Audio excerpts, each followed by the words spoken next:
ਹਾਂ ਮੈਂ ਤਾਂ ਸਭੀ ਮਾਰਾਂਗੇ ਭੈਣ ਅੱਗੇ ਮੇਰਾ ਪੁੱਤ ਕੋਈ ਗੱਲ ਨਹੀਂ ਤੂੰ ਤਾਂ ਅੱਗੇ ਆਇਆ ਠੀਕ ਜੀ ਕੀ ਬਾਤਾਂ ਸਰਕਾਰ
ਜਨਾਜੇ ਨਾਲ ਗਏ ਤੇ ਉਹ ਜਿਹੜੇ ਮੌਲਵੀ ਟੋਪੀ ਪਾਉ ਤੋਂ ਵੱਡੀ ਪਗੜੀ ਬੰਨਦੇ ਉਹ ਸੀ ਮੈਂ ਇਦਾਂ ਹੀ ਲੱਠਾ ਹੀ ਪਾਇਆ ਤੇ ਉਹ ਦਬਕੇ ਬੜੇ ਮਾਰੇ ਅੰਦਾਜ਼ਾਂ ਦੇ ਚਿੱਟੇ ਕੱਪੜੇ ਪਾ ਕੇ ਦੁਆਏ ਕਨੂਤ ਆਉਂਦੇ ਨਹੀਂ ਜਨਾਜ਼ਾ ਆਉਂਦਾ ਨਹੀਂ ਮੈਂ ਕਿਤੇ ਸੁਣਨੀ ਨਾ ਲੱਗ ਪਵੇ ਉਹ ਜੋ 3-4 ਉਹਨੇ ਕਿਹਾ ਨਾ ਤੇ ਮੈਂ ਵੀ ਉੱਠਿਆ ਤੰਗ ਮੈਂ ਵੀ ਆ ਗਿਆ ਗਰਮੀ ਬੜੀ ਮੈਂ ਮੌਲਵੀ ਸਾਹਿਬ ਜੇ ਸਾਨੂੰ ਜਨਾਜ਼ਾ ਆਉਂਦਾ ਹੋਵੇ ਤੇ ਤੈਨੂੰ 200 ਮਣ ਕਣਕ ਅਸੀਂ ਕਬਜ਼ੇ ਤੇ ਬਹਿਣ ਦੀ ਦੇਣੀ ਤੂੰ ਸਾਡੇ ਜਨਾਜ਼ੇ ਹੀ ਪੜਾਉਣੇ ਹੋਰ ਤੂੰ ਸਾਡੇ ਦਾ ਫੈਰਨ ਕਰਨੀ ਤੇ ਮੁੜ ਪੜਾ ਯਾਰ ਤੂੰ ਤਾਂ ਤਰਾਉਂ ਡਿਆ ਸਾਨੂੰ ਉੱਥੇ ਇੱਕ ਮੈਜਿਸਟ੍ਰੇਟ ਵੀ ਸੀ ਉਹਦਾ ਕਿਹਾ ਯਾਰ ਚੌਧਰੀ ਕੌਣ ਉਹਨੇ ਕਿਹਾ ਵੀ ਜਿਹੜਾ ਵੀ ਆ ਭਾਈ ਆ ਮੈਂ ਤੇਰੀ ਮਿਹਰਬਾਨੀ ਇਸੇ ਕਰਕੇ ਤੈਨੂੰ ਦਾਣੇ ਦੇ 2 ਲੱਖ ਦਿੰਦੇ ਆ ਤੂੰ ਮੁੜ ਸਾਡੇ ਜਨਾਜ਼ੇ ਪੜਾਵੇਂ ਆ ਬਾਤ ਦੱਸਾਂ ਕੀ ਹੈਗੀ ਇਹ ਲਫ਼ਜ਼ ਹੀ ਹੁੰਦੇ ਆ ਜਿਨ੍ਹਾਂ ਦਾ ਚਨਾਅ ਹੋਏ ਪਹਿਲੋਂ ਬਿਸਮਿਲ੍ਲਾ ਕਰੋ ਆਗਾਜ਼ ਕਰੋ ਚਲੋ ਜੀ ਪੀਰ ਜੀ ਬਿਸਮਿਲ੍ਲਾ ਕਰਕੇ ਸ਼ੁਰੂ ਕਰੋ ਜੀ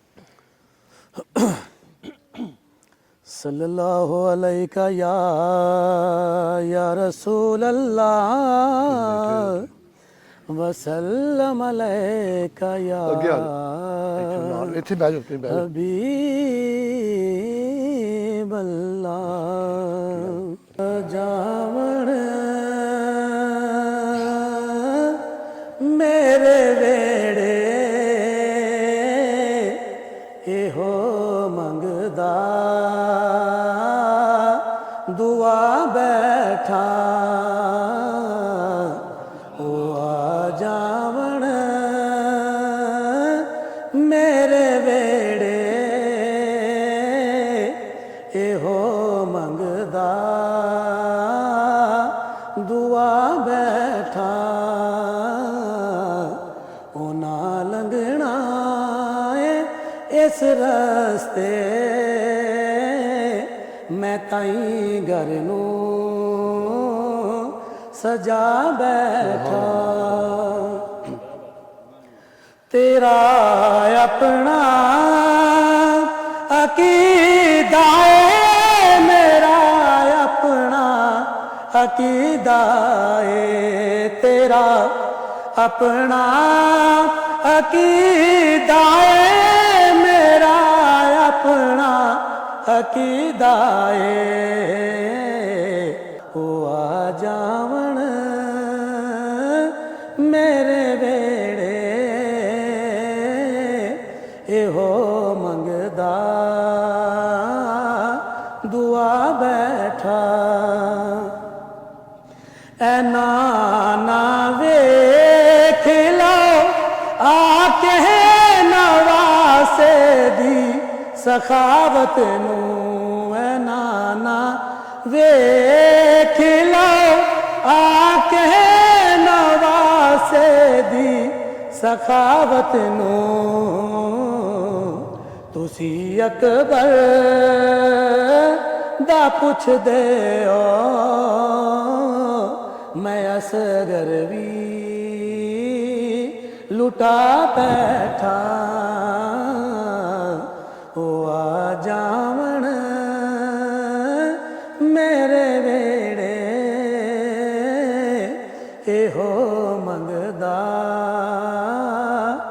ਦੂਆ ਬੈਠਾ ਤੇ ਵੀਰ ਵੀਰਾਂ ਦੇ ਹੋਏ ਦਰਦੀ ਹੋਂਦੇ ਤੇ ਵੀਰ ਵੀਰਾਂ ਦੀਆਂ ਹੋਏ ਬਾਵਾਂ ਬਾਪ ਸਿਰਾਂ ਦੇ ਹੋਏ ਤਾਜ ਮੁਹੰਮਦ ਤੇ ਮਾਵਾਂ ਠੰਡੀਆਂ ਹੋਏ ਛਾਵਾਂ ਤੇ ਵੀਰ ਵੀਰਾਂ ਦੇ ਹੋਏ ਦਰਦੀ ਹੋਂਦੇ ਤੇ ਵੀਰ ਵੀਰਾਂ ਦੀਆਂ ਹੋਏ ਬਾਵਾਂ ਬਾਪ ਸਿਰਾਂ ਦੇ ਹੋਏ ਤਾਜ ਮੁਹੰਮਦ ਤੇ ਮਾਵਾਂ ਠੰਡੀਆਂ ਹੋਏ ਛਾਵਾਂ ਤੇ ਕੱਲਾ ਹੱਥ ਕਦੇ ਨਹੀਂ ਤੁਪਦਾ ਤੇ ਹਾਥੀ ਹੱਥ ਨੂੰ ਦੋਂਦਾ ਵੀਰਾਂ ਬਾਜ ਮੁਹੰਮਦ ਬਖਸ਼ਾ ਤੇ ਕੌਣ ਕਿਸੇ ਨੂੰ ਹੋਏ ਰੋਂਦਾ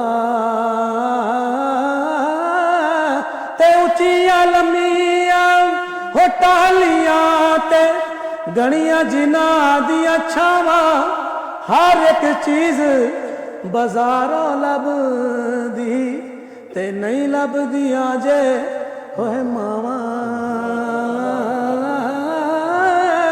ਤੇ ਦੁਖੀਏ ਦੀ ਗੱਲ ਹੋਏ ਦੁਖੀਆਂ ਜਾਣੇ ਤੇ ਸੁਖੀਏ ਨੂੰ ਕੀ ਖਬਰਾਂ ਸੱਜਣ ਜਿਨ੍ਹਾਂ ਦੇ ਮੌਤ ਨੇ ਮਾਰੇ ਉਹ ਤੱਕ ਤੱਕ ਰੋਂਦੇ ਹੋਏ ਕਬਰਾਂ ਤੇ ਲੈ ਓ ਯਾਰ ਹਵਾਲੇ ਰੱਬ ਦੇ ਤੇ ਮੁੜ ਮਿਲ ਲੈ ਇੱਕ ਵਾਰੀ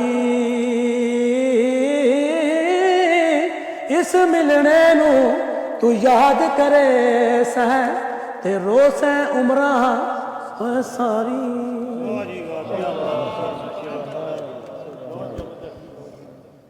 ਲੋ ਜੀ ਅੱਜ ਮਾਸ਼ਾਅੱਲਾ ਜਿਹੜੀ ਮਹਿਫਲ ਆ ਸਜੀ ਹੋਈ ਆ ਜੀ। ਅੱਜ ਸਾਡੇ ਡੇਰੇ ਤੇ ਅੰਕਲ ਸਾਡੇ ਆਏ ਆ ਜੀ, ਰਾਣਾ ਨਸੀਰ ਸਾਹਿਬ ਤੇ ਨਾਲ ਸਾਡੇ ਵੀਰ ਸਮੀ ਜੱਟ ਸਾਹਿਬ, ਭਾਈ ਨਦੀਮ ਅਸਦ ਸਾਹਿਬ ਲਾਹੌਰ ਤੋਂ। ਇਹਨਾਂ ਦੀਆਂ ਕੋਸ਼ਿਸ਼ਾਂ ਸਾਰੀਆਂ, ਭਾਈ ਨਾਸਰ ਕਸਾਣਾ ਸਾਹਿਬ ਤੇ ਨਾਲ ਫੱਕੀ ਵਾਲੇ ਭਾਈ ਦਾ ਨਾਂ ਨਹੀਂ ਚੇਤੇ ਯਾਰ ਮੈਨੂੰ, ਜੈਦ ਮੁਗਲ ਤੇ ਬਾਬਰ ਗੁੱਜਰ ਤੇ ਤਲਹਾ ਗੁੱਜਰ, ਸਾਰੇ ਵੀਰ ਆ ਸਾਡੇ ਜੀ ਇਕੱਠੇ ਹੋਏ। ਬਾਅਦ ਆਪਣਾ ਕੀ ਭਾਈ ਵਲੀਦ ਗੁੱਜਰ ਸਾਹਿਬ ਗੰਡਾ ਸਿੰਘ ਤੋਂ ਤੇ ਲੁਧਿਆਣੀਆਂ ਸਾਹਿਬ ਤੇ ਨਾਸਰ ਕਸਾਣਾ ਸਾਹਿਬ ਦਾ ਮੈਂ ਨਾਂ ਲੈਤਾ ਜੀ, ਨਾਲ ਸਾਡੇ ਪੀਰ ਜੀ ਹੁਣੀ। ਤੇ ਬੜੀ ਖੁਸ਼ੀ ਹੋਈ ਆ ਜੀ ਆਪਣੇ ਬਾਈ ਹੁਣਾਂ ਦੇ ਆਉਣ ਦੀ। ਚਲੋ ਇੰਤਜ਼ਾਰ ਤੇ ਬਹੁਤ ਕਰਨਾ ਪਿਆ ਤੇ ਬਾਕੀ ਇਹ ਆ ਵੀ ਕਹਿੰਦੇ ਹੁੰਦੇ ਆ ਵੀ ਲੇਟ ਆਏ ਤੇ ਦਰੁਸਤ ਆਏ। ਨਹਮਦੁ व नसल्ली अला रसूलिहिल करीम अम्मा बाद फौज बिल्लाहि मिनश शैतानिर रजीम बिस्मिल्लाहिर रहमानिर रहीम। सब तरीफा मेरे अल्लाह पाक ਨੂੰ ਤੇ ਦਰੂਦ ਮੁਹੰਮਦ ਆਲੇ ਮੁਹੰਮਦ ਸੱਲੱਲਾਹੁ ਅਲੈहि ਵਸੱਲਮ ਜਿਹਦਾ ਮੈਂ ਮੰਗਦਾ। ਪਾਸ਼ਾ ਸਾਹਿਬ ਕੱਲ ਗਰਮ ਬਾਜ਼ਾਰ ਹੀ ਤਾਜਰਾਂ ਦਾ ਬੰਦੇ ਚੰਗੇ ਚੰਗੇ ਲੋੜ ਤੋਂ ਵੇਖ ਗਏ। ਕੱਲ ਗਰਮ ਬਾਜ਼ਾਰ ਹੀ ਤਾਜਰਾਂ ਦਾ ਬੰਦੇ ਚੰਗੇ ਚੰਗੇ ਲੋੜ ਤੋਂ ਵੇਖ ਗਏ। ਕੁਝ ਖੁਲਕ ਤੋਂ ਹੋਰ ਨਲਾਮ ਗਏ, ਕੋਈ ਰਿਜ਼ਕ ਦੀ ਥੋੜ ਤੋਂ ਵੇਖ ਗਏ। ਬਲੋ ਬਲੀ ਦਾ ਕੋਈ ਅੰਤ ਨਾ, ਕੋਈ ਲੋੜ ਕਜੋੜ ਤੋਂ ਵੇਖ, ਜੋੜ ਕਜੋੜ ਤੋਂ ਵੇਖ ਗਏ। ਸਾਨੂੰ ਮੁਕਤ ਕਿਸੇ ਨਾ ਪਸੰਦ ਕੀਤਾ, ਕੁਝ ਲੋਕ ਕਰੋੜ ਤੋਂ ਵੇਖ ਗਏ। ਵਾਹ ਕੀ ਬਾਤ। ਇਹ ਜ਼ਿੰਦਗੀ ਦੇ ਮੇਲੇ ਹੁੰਦੇ ਨੇ ਪਾਸ਼ਾ ਜੀ। ਸਹੀ ਗੱਲ ਆ ਜੀ। ਮੈਂ ਸ਼ਾਇਦ ਇਸ ਦੌਰ ਦੇ ਵਿੱਚ ਮੇਰੇ ਕੋਲ ਤੇ ਲਫ਼ਜ਼ ਨਹੀਂ ਸਭ ਤੋਂ ਪਹਿਲਾਂ ਬਈ ਤੁਹਾਡੇ ਖੱਖਾਂ ਵਾਲੇ ਜਿੰਨਾ ਤੁਹਾਡਾ ਸ਼ੁਕਰੀਆ ਅਦਾ ਕਰਾਂ। ਤੇ ਪਹਿਲੀ ਬਾਤ ਇਹ ਹੈ ਕਿ ਮੈਂ ਮਾਦਰ ਕਰਾਂਗਾ, ਥੋੜਾ ਲੇਟ ਹੋ ਗਿਆ। ਬੜਾ ਮੁਕੱਦਰ ਵਾਲਾ ਬੰਦਾ ਹੁੰਦਾ ਜਿਹਨੂੰ ਕੋਈ ਇੱਜ਼ਤ ਦੇਵੇ। ਮੇਰਾ ਅੱਲਾਹ ਪਾਕ ਫਰਮਾਂਦਾ ਕਿ ਜਦੋਂ ਮੈਂ ਕਿਸੇ ਨੂੰ ਇੱਜ਼ਤ ਦੇਵਾਂ, ਪਹਿਲਾਂ ਫਰਿਸ਼ਤਿਆਂ ਨੂੰ ਕਹਿੰਦਾ ਅਸਮਾਨ ਤੇ ਦੀ ਇੱਜ਼ਤ ਕਰੋ, ਕੋਈ ਸ਼ੱਕ ਨਹੀਂ। ਫਿਰ ਉਹਨੂੰ ਜ਼ਮੀਨ ਤੇ ਭੇਜਣਾ ਕਿ ਲੋਕਾਂ ਦੇ ਅੰਦਰ ਇਹਦੀ ਮੁਹੱਬਤ ਪੈਦਾ ਕਰੋ ਤੇ ਫਿਰ ਲੋਕ ਇੱਜ਼ਤ ਕਰਦੇ। ਇਹ ਬੜਾ ਵੱਡਾ ਇਨਾਮ ਹੈ, ਇਹ ਬੜਾ ਵੱਡਾ ਰਿਜ਼ਕ ਹੈ। ਇੱਜ਼ਤ ਬਹੁਤ ਬੜਾ ਰਿਜ਼ਕ। ਮੇਰੇ ਹਿਸਾਬ ਨਾਲ ਇਸ ਤੋਂ ਬੜਾ ਕੋਈ ਨਹੀਂ। ਮੇਰਾ ਤੁਸੀਂ ਸਰਮਾਇਆ ਜੇ ਮੇਰੇ ਆਈਡੀਆਂ ਪਤਾ ਨਹੀਂ ਲੋਕਾਂ ਕਿੰਨੀਆਂ ਬਣਾ ਕੇ ਪੈਸੇ ਕਮਾਏ ਨੇ ਤੇ ਮੇਰੇ ਕੋਲ ਥਿਗੜੀਆਂ ਜਿਹੜੀਆਂ ਮੈਂ ਪਾਈ ਵਾਰਨਾ ਤੇ ਬਹੁਤ ਆ। ਜਿੰਨਾ ਦੁੱਖਾਂ ਵਿੱਚ ਦਿਲਬਰ ਰਾਜ਼ੀ ਤੇ ਸੁੱਖ ਉਹਨਾਂ ਤੋਂ ਵਾਰੇ, ਦੁੱਖ ਕਬੂਲ ਮੁਹੰਮਦ ਬਖਸ਼ਾ ਤੇ ਰਾਜ਼ੀ ਰਹਿਣ ਪਿਆਰੇ। ਮੀਆਂ ਮੁਹੰਮਦ ਸਰਕਾਰ ਟੁਰੇ ਜਾ ਰਹੇ ਤੇ ਬੱਚਿਆਂ ਨੇ ਆਖਿਆ ਰਾਜਾ ਸਾਹਿਬ ਵੀ ਮੁਹੰਮਦ ਆ ਗਿਆ। ਮੁਹੰਮਦ ਤੇ ਸਰਕਾਰ ਲਿਖਦੇ ਨੇ ਮੈਂ ਮੁਹੰਮਦ ਠੱਗ ਜੇ ਲੋਕੋ ਤੇ ਮੈਂ ਮੁਹੰਮਦ ਚੋਰ, ਜਿਸ ਦਾ ਲੋਕੀ ਕਲਮਾ ਪੜ੍ਹਦੇ ਉਹ ਮੁਹੰਮਦ। ਵਾਹ ਜੀ ਵਾਹ, ਵਾਹ ਜੀ ਵਾਹ। ਫਰੀਦਾ ਕਾਲੇ ਮੇਰੇ ਕੱਪੜੇ ਤੇ ਕਾਲਾ ਮੇਰਾ ਭੇਸ, ਲੋਕ ਕਹਿਣ ਗਨਾਵਾ ਭਰਿਆ ਮੈਂ ਫਿਰਾਂ ਤੇ ਲੋਕ ਕਹਿਣ ਦਰਵੇਸ਼। ਜਿਹਦੇ ਪੜਦੇ ਉਹ ਕੱਜੇ ਉਹਦੇ ਚਾਹ ਕੋਈ ਨਹੀਂ ਸਕਦਾ, ਜਿਹਦੇ ਰੱਬ ਚਾਵੇ ਰੱਬੇ ਕਾਬਾ ਦੀ ਕਸਮ ਉਹਦੇ ਰੱਖ ਕੋਈ ਨਹੀਂ ਸਕਦਾ। ਕੋਈ ਸ਼ੱਕ ਨਹੀਂ ਜੀ, ਕੋਈ ਸ਼ੱਕ ਨਹੀਂ। ਜਬਰੀਲ ਨੂੰ ਅੱਲਾਹ ਪਾਕ ਨੇ ਪੁੱਛਿਆ ਵੀ ਅੱਲਾਹ ਪਾਕ ਕਦੀ ਮੁਸਕਰਾਏ ਹੋ? ਮੇਰੇ ਅੱਲਾਹ ਨੇ ਫਰਮਾਇਆ ਹਾਂ ਜਬਰੀਲ, ਮੈਂ ਇੱਕ ਦਫਾ ਬੜਾ ਮੁਸਕਰਾਨਾ। ਜਦੋਂ ਕਦੋਂ ਜੀ? ਮੈਂ ਜਦੋਂ ਇੱਜ਼ਤ ਦਵਾਂ ਕਿਸੇ ਤੇ ਦੁਆ ਖੋਣ ਦੀ ਕੋਸ਼ਿਸ਼ ਕਰ। ਹਾਏ ਹਾਏ ਹਾਏ ਕੀ ਬਾਤ ਹੈ। ਜਿਸੇ ਤੂੰ ਅਤਾ ਕਰੇ ਬੇਤਲਬ, ਰੱਬ ਤੇ ਯਕੀਨ ਰੱਖੋ। ਮੈਂ ਨਾ ਅੱਜ ਉੱਥੇ ਗਿਆ ਨਾ ਬਣਾਉਣਾ ਫਿੰਗਰਪ੍ਰਿੰਟ, ਤੇ ਜਦੋਂ ਅਸੀਂ ਕਹਿੰਦੇ ਅਫਸਰ ਤੇ ਚੈੱਕ ਕਰਦਾ ਫਿਰਦਾ, ਮੈਨੂੰ ਆਂਦਾ ਪੂਰੇ ਚੌਰੀ ਨੂੰ ਹਜਾਮਤ ਕਰਕੇ ਹੁਣ ਬਰੇ ਚੱਲ ਚੱਲਾਂ। ਮੈਂ ਕਿਹਾ ਜੀ ਮੈਂ ਤਾਂ ਕਿਸੇ ਨੂੰ ਕੁਝ ਨਹੀਂ ਆਖਿਆ। ਅਸਲੀ ਗੱਲ ਦੱਸਾਂ ਕਿ ਜਦੋਂ ਬੰਦਾ ਗੱਲ ਕਰ ਸ਼ਾਇਰੀ ਲਿਖਦਾ ਨਾ, ਜਦੋਂ ਉਹਦੇ ਸਾਹਮਣੇ ਇੱਕ ਤਸੱਵਰ ਹੁੰਦਾ ਹੈ, ਹਾਂਜੀ ਹਾਂਜੀ, ਉਹਨੂੰ ਸਮਝਦਾ ਤਾਂ ਮੈਂ ਕਿਹੜਾ ਲਫ਼ਜ਼ ਕਿੱਥੇ ਯੂਜ਼ ਕਰਨਾ, ਤੇ ਲੋਕ ਉਹ ਤੋਂ ਕਈ ਮਤਲਬ ਬਿਠਾ ਲੈਂਦੇ ਨੇ। ਹਾਂਜੀ ਬਾਤ ਦੱਸਾਂ ਕਿ ਹੁੰਦੀ, ਕਿਉਂਕਿ ਸਿਆਣੇ ਕਹਿੰਦੇ ਨੇ ਬੱਚਾ ਗੱਲ ਕਰੇ ਸਿਆਣਾ ਕਿਆਸ ਕਰੇ। ਇਹ ਬਜ਼ੁਰਗ ਤਸ਼ਰੀਫ ਫਰਮਾ ਸੀ ਸੂਫੀ ਵਰਕਲੇ ਦੇ ਮਰੀਜ਼ ਸਨ, ਤੇ ਇੱਕ ਬੰਦਾ ਨਾ ਉਹ ਵੇਖਦਾ ਸੀ ਸੰਗ ਤਰੇ ਹੁੰਦੇ ਨੇ, ਉਹ ਬੜੀ ਛੇਤੀ ਛਿੱਲੇ ਜਾਂਦੇ ਨਰ ਪੋਲੇ ਜੇ। ਉਹ ਆਵਾਜ਼ ਲਾ ਰਿਹਾ ਸੰਗ ਤਰੇ, ਸਰਕਾਰ ਫਰਮਾਇਆ ਨੂੰ ਆਵਾਜ਼ ਮਾਰੋ। ਆਵਾਜ਼ ਮਾਰੀ, ਉਹਨਾਂ ਨੇ ਕਿਹਾ ਯਾਰ ਜਿਹੜਾ ਕਲਾਮ ਪੜ੍ਹਦਾ ਸਾਨੂੰ ਕਲਾਮ ਸੁਣਾ। ਉਹਨੇ ਕਿਹਾ ਸਰਕਾਰ ਮੈਂ ਤੇ ਆਪਣੇ ਪੁੱਤਰਾਂ ਦਾ ਬਾਲਾਂ ਦਾ ਟੁੱਕਰ ਪਿਆ ਕਮਾਣਾ। ਸਰਕਾਰ ਫਰਮਾਇਆ ਜੋ ਕਹਿੰਦੇ ਸੀ ਉਹ ਦੱਸੋ। ਉਹਨੇ ਦੁਬਾਰਾ ਆਖਿਆ ਕਿ ਸੰਗ ਤਰੇ, ਅੱਛੇ ਸੰਗ ਤਰੇ। ਜੋ ਚੱਲ ਗਏ, ਬੱਚਿਆਂ ਨੂੰ ਪੁੱਛਿਆ ਖਲੀਫ ਮੰਨਣ ਵਾਲਿਆਂ ਨੇ ਕਿ ਸਰਕਾਰ ਕੀ ਕਹਿ ਰਿਹਾ ਸੀ, ਤੇ ਮੇਰੇ ਸਰਕਾਰ ਫਰਮਾਉਂਦੇ ਉਹ ਕਹਿ ਰਹੇ ਸੀ ਅੱਛੇ ਸੰਗ ਤਰੇ, ਜਿਹੜੇ ਅੱਛਿਆਂ ਦੇ ਸੰਗ ਲੱਗੇ ਉਹ ਤਰ ਗਏ। ਹਾਏ ਹਾਏ। ਉਹਨੇ ਕਿਹਾ ਤੇਰਾ ਬਾਪ ਆਉਂਦਾ ਤੇ ਖੁਸ਼, ਉਹਨੇ ਕਿਹਾ ਤੇਰੀ ਮਾਂ, ਉਹਨੇ ਕਿਹਾ ਤੇਰੀ ਦਾ ਹੋਣਾ। ਇਹ ਲਫ਼ਜ਼ ਬੰਦਾ ਟੁਰਿਆ ਜਾ ਰਿਹਾ, ਤੂੰ ਜੇਬ ਝੋਲੀ ਫੜੀ ਤੇ ਕਤਰੇ ਡੋਲ ਰਹੇ ਹੋਣਗੇ। ਇਹ ਕੀ? ਉਹਨੇ ਕਿਹਾ ਮੇਰੀ ਜ਼ਬਾਨ ਦਾ ਰਸ। मोहब्बत नाल दुनिया ने जितो हम मोहब्बत से जीत लेते हैं दुश्मन का दिल, हम ऐसे सिपा सलार हैं जो साथ लश्कर नहीं रखते। कोई बंदा बंदूक तो नहीं डरता। बहुत दूर चल गया वक्त। वो बंदे बंदे मारन दे रब्बे काबा दी कसम जिन्हें डेट ऑफ बर्थ नहीं लभदी, ते मारदे किन्ने 5-5 बंदे।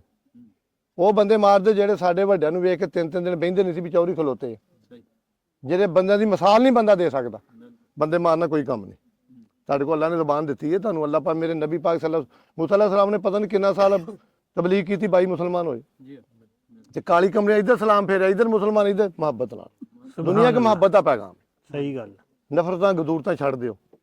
ਇਹ ਕੰਮ ਤੁਸੀਂ ਕਰ ਲਓ, ਬਾਕੀ ਮੈਂ ਤੁਹਾਡਾ ਵਾਅਦਾ ਕਰ ਲੈਣਾ, ਨੀਅਤ ਸਾਫ਼ ਕਰ ਲਓ, ਰੱਬ ਤੁਹਾਨੂੰ ਸਜ਼ਾ ਦੇ ਦੇ। ਮੈਂ ਮੁਜਰਮ, ਕੋਈ ਸ਼ੱਕ ਨਹੀਂ, ਕੋਈ ਸ਼ੱਕ। ਘਰ ਵਾਸਤੇ ਨਹੀਂ, ਬਦਨੀਤੀਆਂ ਦੇ ਹਸਦ ਛੱਡ ਦਿਓ।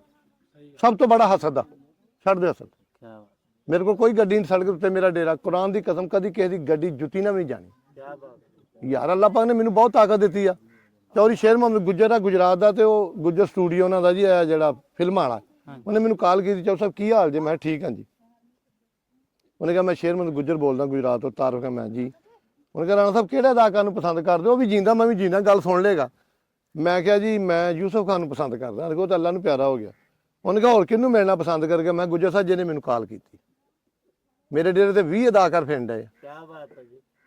ਮੈਂ ਕਿਹਾ ਤੈਨੂੰ ਪਸੰਦ ਕਰ ਜਿਹਨੇ ਮੈਨੂੰ ਕਾਲ ਕੀਤੀ ਆ। ਮੈਂ ਅਦਾਕਾਰਾਂ ਦੇ ਬੂਹੇ 3-3 ਘੰਟੇ ਰੱਖਦਾ। ਮੇਰੀ ਤੇ ਮੈਨੂੰ ਤਾਂ ਅੱਲਾ ਨੇ ਆਪ ਬੜੀ ਤਾਕਤ ਦਿੱਤੀ। ਲੇਕਿਨ ਇੱਕ ਮੁਹੱਬਤ, ਹਾਂਜੀ ਮੁਹੱਬਤ, ਸਖਤ ਲਹਿਦਾ ਮੇਰਾ ਜ਼ਰੂਰ ਹੈ। ਲੇਕਿਨ ਉਹਨਾਂ ਨਾਲ ਜਿਹੜੇ ਬੰਦੇ ਓਵਰ ਐਕਟਿੰਗ ਕਰਦੇ ਵੀ ਡੇਰੇ ਆ ਗਏ, ਉਹ ਬਹਿੰਦੇ ਨਹੀਂ, ਉਹ ਟੁੱਟੀਆਂ ਜਿਹੀਆਂ ਮੰਜੀਆਂ ਸਾਡੀਆਂ ਡੇਰਿਆਂ ਤੇ। ਉਹ ਇੱਕ ਆ ਗਿਆ ਪਰਾਡੋ ਦੇ ਫਰੂਟ ਵੀ ਲਿਆਇਆ ਤੇ ਮਠਿਆਈ ਵੀ ਲਿਆਇਆ, ਤੇ ਉਹ ਅਪਲਾਈਟ ਫਾਰ ਗੱਡੀ ਉਹਦੀ ਵਾਹ ਮਹਿੰਗੀ ਜੀ। ਉਹ ਤੇ ਇਦਾਂ ਫਿਰੇ ਜੇ ਬੰਦ ਨੂੰ ਗੁਬਾਰੇ ਬੰਨੇ, ਉਹ ਬਵੇ ਨਾ ਉਸ ਮੰਜਾਂ 'ਚ। ਮੈਂ ਕਿਹਾ ਵੀਡੀਓ ਮੈਂ ਰੇਹੜੀ ਵਾਲਿਆਂ ਨਾਲ ਬਣਾਉਣ ਲੱਗ ਪਿਆ ਵੀਡੀਓ। ਮੈਂ ਕਿਹਾ ਚੌਰੀ ਫਰੂਟ ਲੈ ਜਾ, ਮੇਰੇ ਬਾਲ ਨਹੀਂ ਖਾਂਦੇ। ਇੱਥੇ ਵੀਡੀਓ ਦੀ ਬਣੀ ਜਿਹਨੇ ਟੁੱਟੀਆਂ ਦੌੜਾਂ ਤੇ ਬਹਿਣਾ। ਸੱਚੀ ਗੱਲ। ਇੱਥੇ ਨਹੀਂ ਮੈਂ ਕਿਹਾ ਕੰਮ ਚੱਲਦਾ, ਇੱਥੇ ਸਭ ਬਰਾਬਰ ਆ। ਇਦਾਂ ਹੀ ਇਦਾਂ। ਡੇਰੇ ਮੈਂ ਬੈਠ ਕੇ ਬੈਠਾ ਤੇ ਕੋਈ ਬੱਚੇ ਇਦਾਂ 20 ਬੈਠੇ ਵੀਡੀਓ। ਬੰਦਾ ਇੱਕ ਆਇਆ ਸਾਂਗਲੇ ਇਲਾਕੇ ਦਾ, ਤੇ ਉਹਦੇ ਕੋਲ 2 ਗਨ ਤੇ 3 ਗਨ ਮੈਨ ਸਲਾਮ ਅਲੈਕੁਮ ਜਵਾਬ। ਤੇ ਸਭ ਕੀ ਹਾਲ? ਮੈਂ ਕਿਹਾ ਬੈਠੋ। ਮੈਂ ਉੱਠ ਕੇ ਮਿਲਿਆ। ਚਲੋ ਟਾਈਮ ਬੜਾ ਥੋੜਾ। ਮੈਂ ਨਹੀਂ ਕੋਈ ਨਹੀਂ ਬੈਠੋ, ਆ ਬੱਚੇ ਦੀ ਗੱਲ ਸੁਣ ਕੇ ਤੁਹਾਡੇ। ਨਹੀਂ ਟਾਈਮ ਬੜਾ। ਮੈਂ ਚਲੋ ਸਰ ਮੇਰੇ ਕੋਲ ਬਿਲਕੁਲ ਹੀ ਹੈ ਨਹੀਂ। ਸਹੀ ਗੱਲ। ਗੱਲ ਇਹਨਾਂ ਸੁਣਨੀ ਜਿਹੜੇ ਬੈਠੇ ਆ। ਕਬਰ ਦੀ ਰਾਤ ਕਬਰ 'ਚ ਗੋਲੀ ਜਿਹਦੇ ਨਾਂ ਦੀ ਬਣੀ ਉਹਨੇ ਖਾਣੀ। ਸੱਚੀ ਗੱਲ। मौला अली सरकार गुजर रहा था तो कब्रस्तान के कोलों गए, साहबा ने आपने फरमाया यहाँ उन लोगों की कब्रें हैं जो हक की खातर नहीं लड़े, वो भी मर गए। कोई शक नहीं, कोई शक नहीं। वो भी मर गए, वो भी मर गए। ठीक है, अल्लाह मोहम्मद दा सदका है। बात दसा कि ये सब कुछ मालिक दी देन है। मेरी नज़र पारसा होनी चाहिए। मेरे लिए तुसी बराबर जी इंसान जे ना। पीर वाले शाह फरमाते बंदे फेलां दे नाल खुआर हुंदे उंज पाक गुनाह सी जमदे ने। बंदा पाक जमदा अगों अपनी करतूतां नाल फेल हुंदा। पग रब बनाउंदा वा, खुआर मैं अपने हत्थां नाल करनी। खुआर रब नहीं करदा। तुसीं मकान बनाउंदे किन्नी वारी उच्चा करदे नहीं ढाउंदे। यार उन्हें सानूं बनाया सानूं ढाउंदा है। वो साडे अब्बां ते पर्दे पाउंदा। उनके लख गुनाह मेरा मां प्यो वेखे ते देवे देस निकाला। एक गुनाह मेरा मां प्यो वेखे ते देवे देस निकाला। लख गुनाह मेरा मालिक वेखे ते फिर भी पर्दे पाउण वाला। ਜਿਹੜੇ ਫਰੀਸ਼ਤੇ ਸਾਡੇ ਗੁਨਾਹ ਜਾਂਦੇ ਨੇ ਉਹਦੇ ਫਰੀਸ਼ਤੇ ਸਾਡਾ ਰਿਜ਼ਕ ਆ ਜਾਂਦਾ। ਸਾਨੂੰ ਅਫਜ਼ਲ ਮਖਲੂਕਾਤ ਬਣਾ ਕੇ ਫਰੀਸ਼ਤਿਆਂ ਤੋਂ ਅਫਜ਼ਲ ਬਣਾ ਕੇ ਤੇ ਸਾਡਾ ਰਜਿਸਟਰ ਵੀ ਫਰੀਸ਼ਤਿਆਂ ਨੂੰ ਦੇ ਦਿੱਤਾ। ਬਿਨਾਂ ਹਿਸਾਬ ਵੀ ਤੂੰ ਲਿਖਣਾ। ਮੌਲਾ ਅਲੀ ਸਰਕਾਰ ਵੱਲੋਂ ਤੁਹਾਨੂੰ ਕਿਸੇ ਨੂੰ ਕਿਸਮਤ ਦੇਣ ਦੀ ਕੋਈ ਜ਼ਰੂਰਤ ਨਹੀਂ। ਤੁਹਾਡਾ ਹਿਸਾਬ ਰੱਬ ਨੇ ਨਾ, ਤੁਸੀਂ ਆਪਣੇ ਰੱਬ ਨੂੰ ਸਫਾਈ ਦਿਓ। ਤੁਹਾਨੂੰ ਕੋਈ ਪੁੱਛੇ ਤੂੰ ਸਾਲਾ ਲੱਗਣਾ, ਫਿਰ ਬੰਦੇ ਮਸਜੂਦ ਕਦੇ ਵੀ ਜਦੋਂ ਤਫੀਕ ਕੋ ਟੁੱਟ ਜਾਂਦੇ ਫਿਰ ਪਤਾ ਲੋਕ ਕੀ ਕਹਿੰਦੇ, ਲਓ ਜੀ 100 ਜੁਆ ਖਾ ਕੇ ਬਿੱਲੀ ਹਾਜਨ ਚੱਲੀ। ਨਹੀਂ, ਉਹ ਇਨਸਾਨ ਨਹੀਂ ਹੁੰਦਾ। ਤੋਬਾ ਦਾ ਕੋਈ ਟਾਈਮ ਜਦੋਂ ਮਰਜ਼ੀ ਕਰੋ। ਕੋਈ ਮੇਰਾ ਰੱਬ ਕਹਿ ਰਿਹਾ, ਮੇਰਾ ਅੱਲਾ ਫਰਮਾਉਂਦਾ ਤੁਹਾਨੂੰ ਨੀਂਦ ਆਈ ਸੌਂ ਜਾਓ, ਤੁਹਾਨੂੰ ਭੁੱਖ ਲੱਗੀ ਖਾਣਾ ਖਾਓ, ਮੇਰੀ ਫਰੈਸ਼ ਹੋ ਕੇ ਇਬਾਦਤ ਕਰੋ। ਜਦੋਂ ਮੇਰਾ ਰੱਬ ਰਾਤ ਦੇ ਰਿਹਾ, ਇਹ ਕੌਣ ਨੇ? ਇਹ ਤੇ ਮੁੱਲ ਦੇ ਵੱਟੇ ਨੇ। ਜਦੋਂ ਕਿਹਾ ਨਾ ਪਹਿਲੋਂ ਕਾਜੀ ਨੂੰ ਵੀ ਨਿਕਾਹ ਪੜ੍ਹ, ਤੇ ਉਹਨੇ ਕਿਹਾ ਹੀ ਨਿਕਾਹ ਨਹੀਂ ਪੜ੍ਹ ਜਾਂਦਾ ਨਿਕਾਹ ਨਹੀਂ ਹੋਣਾ। ਤੇ ਜਦੋਂ ਅਸ਼ਰਵੀਆਂ ਦੇਤੀਆਂ ਤਾਂ ਉਹਨੇ ਕਿਹਾ ਅਲਬੱਤਾ ਦਾ ਇਦਾਂ ਸਿਰੇ ਲੈਣਾ ਚਾਹੀਦਾ। ਤੇ ਮੇਰੇ ਵਾਰਿਸ ਸ਼ਾਹ ਸਰਕਾਰ ਲਿਖਦੇ ਨੇ, ਵੱਡੀ ਲੈ ਕੇ ਕਾਦੀ ਨਿਕਾਹ ਪੜਿਆ ਜਦੋਂ ਚੱਲਿਆ ਜ਼ੋਰ ਮਲਵਾਣਿਆਂ ਦਾ। ਇਹਨਾਂ ਥੋੜੇ ਦੂਰ ਰਹੋ, ਸੂਫੀ ਅੱਲਾ ਕੋ ਬਿਆ ਕਰੋ। ਜੇਕਰ ਦੀਨ ਇਲਮ ਵਿੱਚ ਹੁੰਦਾ ਸਿਰ ਕੋ ਨੇਦੇ ਚੜਦੇ 18,000 ਜੋ ਆਲਮ ਹੈ ਤੇ ਅੱਗੇ ਹੁਸੈਨ ਦੇ ਮਰਦੇ। ਸਹੀ ਗੱਲ। ਇਹਨਾਂ ਥੋੜੇ ਹਟਵੇਂ ਰਹੋ। ਕੁਛ ਨਹੀਂ, ਅਸੀਂ ਇੱਕ ਆ, ਸਾਡਾ ਕਲਮਾ ਇੱਕ ਆ। ਕੋ ਭਾਬੀ ਆ ਕੋਈ ਕੁਛ ਵੀ ਇਹ ਮਾਲਕ ਜਾਣਦਾ। ਕੋਈ ਬੰਦਾ ਆਇਆ ਦੁਨੀਆ ਕਹਿ ਸਕੇ ਮੇਰੀ ਇਬਾਦਤ ਕਬੂਲ ਹੋ ਗਈ। ਆਂਦਾ ਜੇ ਨਮਾਜ਼ੇ ਰੋਜ਼ ਕਿਆਮਤ ਨੂੰ ਤੇਰੇ ਮੂੰਹ 'ਤੇ ਦੇ ਮਾਰੂੰਗਾ ਜੋ ਤੁਮ ਦਿਖਾਵੇਗੀ ਪੜਤੇ। ਅੱਜ ਉੱਥੇ ਰੌਲਾ ਬਣ ਗਿਆ। ਉਹ ਲੈਣ 'ਚ ਲੱਗੇ ਤੇ ਇੱਕ ਬੰਦਾ ਅੱਗੋਂ ਆਇਆ ਨੇ ਭੜਕੂਨੀ ਜੀ ਪਾਈ ਪਿੰਡ ਜੀ ਤੇ ਦੀਆਂ ਬਾਈਆਂ, ਉਹ ਸਾਰਿਆਂ ਦੇ ਅੱਗੇ ਖਲੋ ਗਿਆ ਤੇ ਦੀਨ ਨੂੰ ਧੋ ਕੇ ਪਿਆਵੇ। ਮੈਂ ਚੌਰੀ ਕਿਹਾ ਵਾ ਅੰਦਰ ਗਿਆ ਤੇ ਉਹਨੇ ਕਿਹਾ ਤੂੰ ਵੀਜ਼ਾ ਅਪਲਾਈ ਕੀਤਾ? ਉਹਨੇ ਕਿਹਾ ਨਹੀਂ। ਉਹਨੇ ਕਿਹਾ ਇੱਥੇ ਡੈਡੀ ਇੱਥੇ ਤੇ ਸਿਰਫ ਫਿੰਗਰਪ੍ਰਿੰਟ ਹੁੰਦੇ। ਉਹਦੇ ਨਾਲ ਉਹਦੀ ਬੀਵੀ ਮੈਂ ਵੀ ਆਦਤ ਦਾ ਗੰਦਾ। ਮੈਂ ਚੌਰੀ ਵੇਖ ਲਾ ਸਾਨੂੰ ਬੜਾ ਸਲਾਮ ਖਵਾਇਆ ਉੱਥੇ, ਵੇਖ ਲਾ ਤੇਜ਼ੀ ਖੱਟ ਲਈ ਉਹਨੇ, ਤੈਨੂੰ ਫਿਰ ਉੱਥੇ ਜਾਣਾ ਪੈਣਾ। ਇਹ ਸਿਰਫ ਤੇਜ਼ੀ ਹੈ, ਕੁਛ ਨਹੀਂ ਬਣਦਾ। ਮੋਮਨ ਕਿਸੇ ਦਾ ਧੋਖਾ ਨਹੀਂ ਕਰਦਾ ਨਾ ਉਸੇ ਕੋ ਕਰਤਾ। ਹਦੀਸੇ ਮੁਬਾਰਕ ਨਬੀ ਪਾਕ ਸੱਲੱਲਾਹੁ ਅਲੈहि ਵਸੱਲਮ ਦੀ, ਜਿਹਨੇ ਬੰਦੇ ਨਾਲ ਧੋਖਾ ਕੀਤਾ ਨਾ, ਵਾਰਿਸ ਸ਼ਾਹ ਜਿਸ ਬੰਦੇ ਦਾ ਬੁਰਾ ਕੀਤਾ ਅੰਦਰ ਗੌੜਦੇ ਹੋ ਪਛਤਾਸੀ ਆਵੇ। ਅਗਰ ਤੁਸੀਂ ਬੰਦੇ ਦਾ ਬੁਰਾ ਕੀਤਾ ਰੱਬੇ ਕਾਬਾ ਦੀ ਕਸਮ ਮਦੀਨੇ ਮਰ ਜਾਓ, ਉਹਨੇ ਮਾਫੀ ਦੇਣੀ ਤੇ ਬਖਸ਼ਣਾ। मत्थे से मरा बना लो, कुछ खा लो, दिल में बुगदे अली बदन पर हज का हराम, ये तेरे नसीब का चक्कर है, ये तो आपने जना अहले बैत मेरे अल्लाह ने फरमाया सैफ मलगा तो जिथे लाउंदे लाउंदा मर जे। 17 पैगंबरां दे अमल लैके आ जाए, मैनू अपनी खुदाई दी कसम एक राई बराबर अहले बैत दा बुगद होया जन्नत नहीं जाए। जन्नत सौदा करके ਲਈ मौला हुसैन ने। बंदे कुर्बानियां दे के नाम बनाउंदे एवें नहीं बनदे, गूं खाने सह नहीं मारदियां। मिटा दे अपनी हस्ती को, अगर कुछ मरातबा चाहिए दाना खाक में मिलकारी गुले गुजार होता है, ये कुछ देना पैंदा है। आज मैं करदा 1,24,000 पैगंबर ने मौला अली दी विलायत मन्नी ते पैगंबरी मिली। जिन्हें मौला अली दी विलायत नहीं मन्नी वो बहुत दूर इंसानियत। इंसानियत शुरू मेरे मौला अली तो हुई है। जब बलीस ने सारी जंग वेखी खलो के पाशा जी जो देखी थे मैं समान नाल मुंह करके उन्होंने कहा अल्लाह पाक मैं भुल गया, मैं तो क्या एक आदम की गल है, जे इंसानियत हुसैन दा ना है तो मैं कदी इनकार ना करना। सूफी अल्लाह को ब्याह करो, मुहब्बत करो, दिल साफ कर लो, एक ही नमाज बड़ी, खुदा दी कसम साफ हो के इको पढ़ लो, इको बड़ी। रोज तुहानू मत्थे पकाउण दी कोई लोड़ नहीं, खलो जो उत्ते रिज़्क मालिक दे कोल, रिज़्क मालिक दे कर दिओ। मूसा अलैहिस्सलाम नू अल्लाह पाक ने कहा दफ्तर खान वसीह कर दे, आपने करता। फिर फरमाया फकीर 30 दिन आख्या जी लंगर, अल्लाह ने फरमाया मेरे जुम्मे। चौरी बगैरत ना होवे, कदी डेरा बंद नहीं होया। मैं कोई शै नहीं छड्डी, पानी चाह लभदा परौणे, बगैरत नहीं बच, मुनाफिक नहीं। मैं हुण भी कहना मैं 100 भरा बैठा, मैं मुनाफिक कीती होवे अल्लाह मैनू इत्थे गर्क कर, गल मूँह ते कीती। सही गल है, यही साडी बुराई है, यही साडा कसूर आ। और अल्लाह दे हुक्म नाल आखिरी दम तक करांगे। जिन्ने चिर माले तक बहुत मुकद्दर आने, मैनूं ते इंज लगदा जिवें रब ही मेरा वा। तुसीं दौलत जे इस तों वड्डी कोई दौलत नहीं।